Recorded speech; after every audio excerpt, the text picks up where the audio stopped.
बैठक होने वाला है बिहार में, और हम लोग बैठेंगे और कितने सीट पर लड़ना है, डिमांड करना, वो तो गठबंधन के प्लेटफॉर्म पे करना है। और जब गठबंधन के प्लेटफॉर्म पर स्वीकृत हो जाएगा तो आप लोगों के बीच में आपको इसकी जानकारी हम लोग दे देंगे।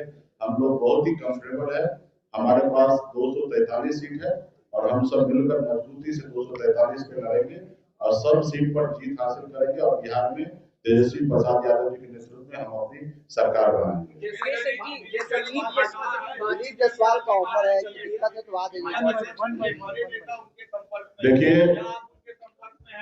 देखिए हम भी सुने हैं, भारतीय जनता पार्टी पहले से ही परसेप्शन बनाते हैं, वो पहले से ही वो अपने आप को कमजोर समझते हैं।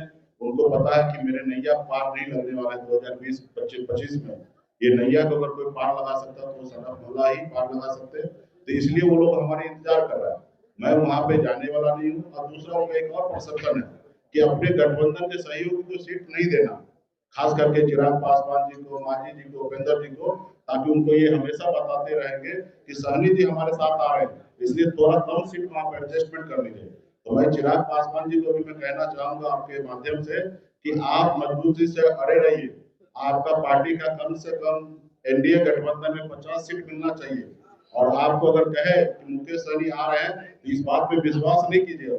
क्लियर है कि वीआईपी पार्टी खास करके एनडीए में तो दूर दूर तक नहीं जाने वाले, महागठबंधन में है और अपनी हम लोग सरकार बनाएंगे। और मांझी जी से भी आग्रह करते हैं, उपेंद्र जी को कह रहे हैं कि मांझी जी अभी 35-40 सीट मांग किए हैं, तो 35-40 सीट तो मैं मानता हूँ कि ज्यादा है, लेकिन कम से कम 20 से 25 सीट उनको मिलना चाहिए। और उसी तरीके से उपेंद्र जी को भी मिलना चाहिए।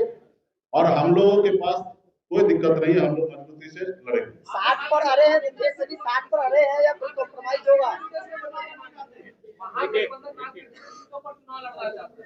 देखिए महागठबंधन में जितने भी सीट पर लड़ेंगे हम लोग सब मिलकर बैठकर डिसीजन ले लेंगे और हम कंफर्टेबल रहेंगे। और आपने देखा पिछली बार हमने राष्ट्रीय कार्यकारिणी का जब हमारा बैठक हुआ था, हमने अपने पार्टी के लिए एजेंडा सेट किया कि भविष्य में हमारी पार्टी 60 सीट पर चुनाव लड़े। उसी तरीके से भारतीय जनता पार्टी का भी एजेंडा होता है, जो बिहार में आके जेपी नड्डा साहब ने कहा कि देश की जितनी भी क्षेत्रीय पार्टी है उसको हम खत्म करेंगे। तो सब अपने अपने पार्टी के लिए एक रोड मैप बनाते हैं, उसी तरीके से हमने बनाया है। और वो भी उस सीट में 2-4 सीट कम हो या ज्यादा हो उससे कोई फर्क नहीं पड़ेगा।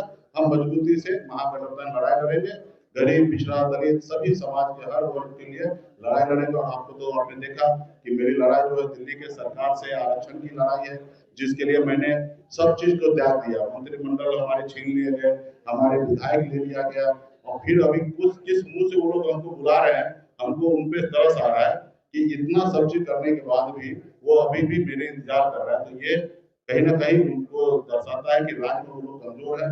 एक तरफ प्रशांत किशोर जी उनको डैमेज करेंगे, बहुत सारे लोग हैं जाति धर्म के लोग हैं जो अभी उनको पसंद नहीं कर रहे।